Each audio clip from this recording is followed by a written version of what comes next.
Bueno, estamos aquí con la escritora Nathalie Bernard, autora de la novela Lágrimas de Bosque, Sauvage, que acaba de ser publicada en el Fondo de Cultura Económica.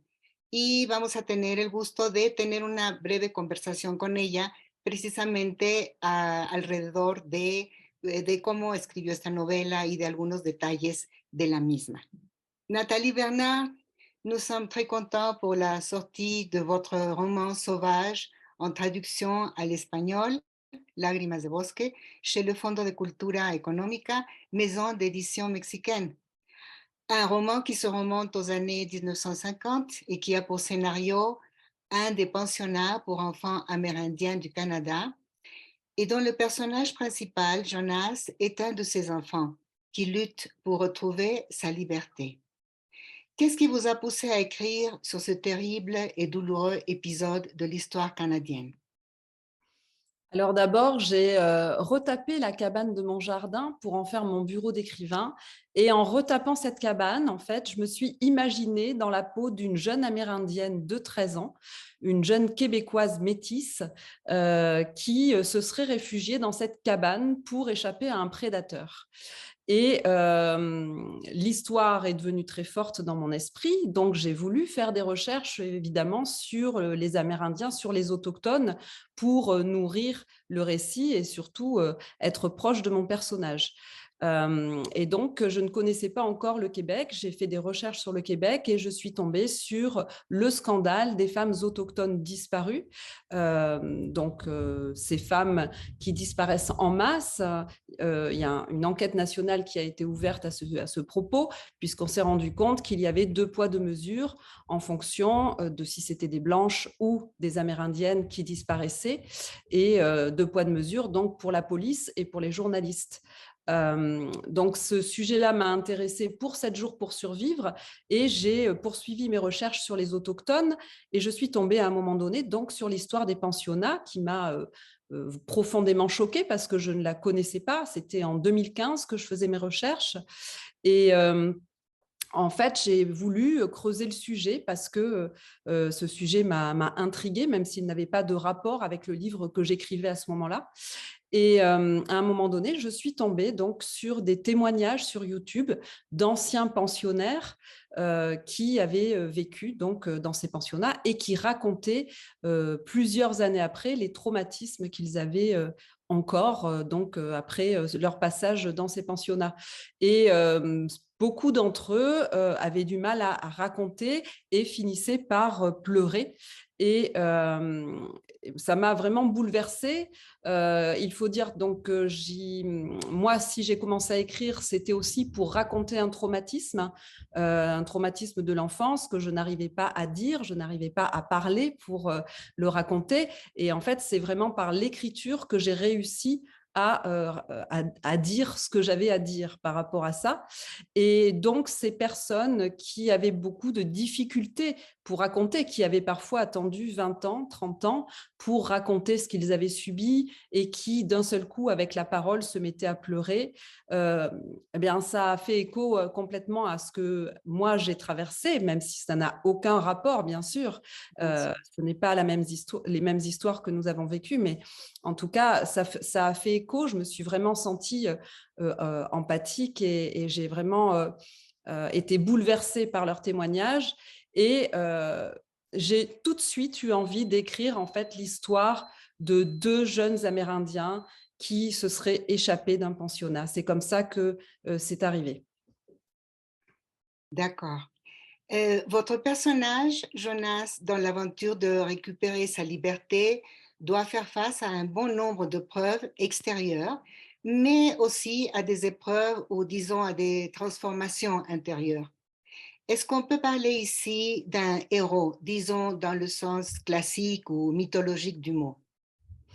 Alors, c'est vrai que moi, ce qui m'intéresse, c'est vraiment cette métamorphose des personnages, le côté rituel initiatique de l'histoire, c'est-à-dire que effectivement, le personnage de Jonas, au début, est un personnage assez égoïste, qui pense surtout à sa survie et qui ne pense finalement qu'à lui. Et qui va peut-être fermer les yeux sur ce que les autres subissent. Non pas que ça ne le touche pas, mais il pense d'abord à lui, quoi. Il est vraiment égoïste. Et ce qui m'intéressait, c'est que ce personnage évolue forcément dans l'histoire et que peut-être ce soit pas de son souhait. C'est-à-dire au départ, il n'a pas envie d'évoluer, lui, il veut juste sortir du pensionnat et c'est par le fait de drame et aussi d'une rencontre avec le personnage de Gabriel qu'il va être obligé de se dépasser et de se rendre compte que peut-être celui qui avait l'air peureux et qui n'arrivait à rien est peut-être beaucoup plus courageux que lui finalement. Donc ça, c'était aussi quelque chose qui m'intéressait. La complexité des personnages et leur fragilité et tout ce qui fait que voilà, ils peuvent s'améliorer. Voilà, merci. Le titre en espagnol, Lágrimas de bosque, comprend le mot forêt. En fait, la forêt se manifeste comme un être vivant dans plusieurs passages du roman, écrit en lettres italiques. Quel est donc le rôle que joue ici la forêt, à part d'être bien sûr un endroit où l'histoire tient lieu? Oui, la forêt, je la voyais vraiment comme une sorte de dieu tutélaire. C'est-à-dire, en fait, la forêt, elle regarde ce qui se passe sans poser de jugement. Elle constate, elle regarde, elle voit les hommes qui se débattent avec leurs problèmes, leurs travers, leurs tragédies.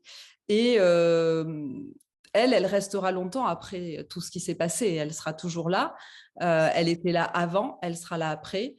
Et en fait, c'est une manière d'observer une sorte. Elle pourrait être divine, mais elle ne l'est pas vraiment. Elle observe simplement. Voilà. Lágrimas de bosque est-il surtout un roman dénonciateur? Alors, c'est vrai que au départ, quand j'écris, je ne me dis pas je vais dénoncer quelque chose, c'est une cause que je veux défendre. Voilà, moi, ça part vraiment de.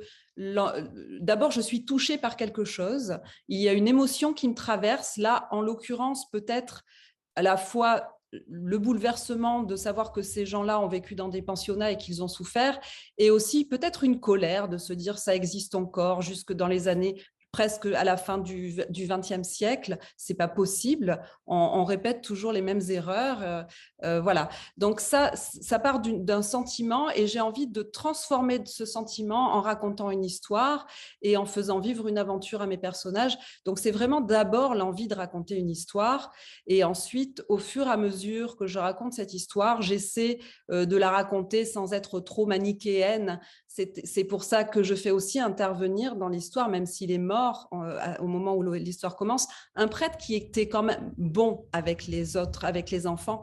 Il n'y a pas que des...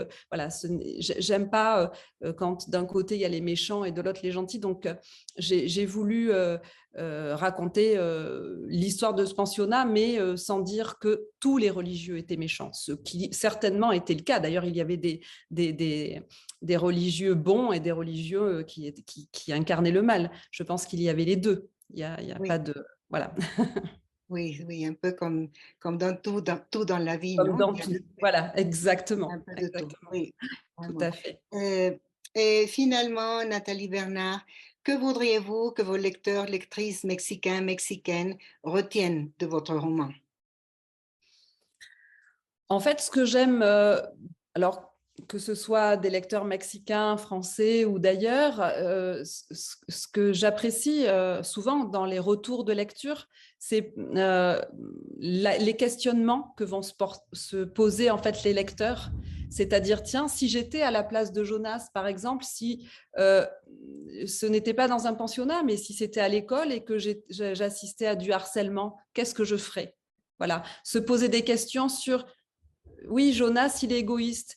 Jonas, il n'a pas envie de voir ce qui se passe, mais moi, je ferai quoi? Est-ce que je penserai d'abord à moi ou est-ce que je penserai d'abord à l'autre? En fait, moi, ce qui m'intéresse dans la littérature, c'est peut-être l'effet miroir qu'il peut avoir sur les personnes, les questionnements qui peuvent se poser et effectivement, dans un troisième temps, apporter aussi un peu d'histoire, puisqu'on est quand même dans une histoire réelle qui s'est passée au Canada. Mais on peut retrouver ce genre d'histoire dans d'autres pays, malheureusement.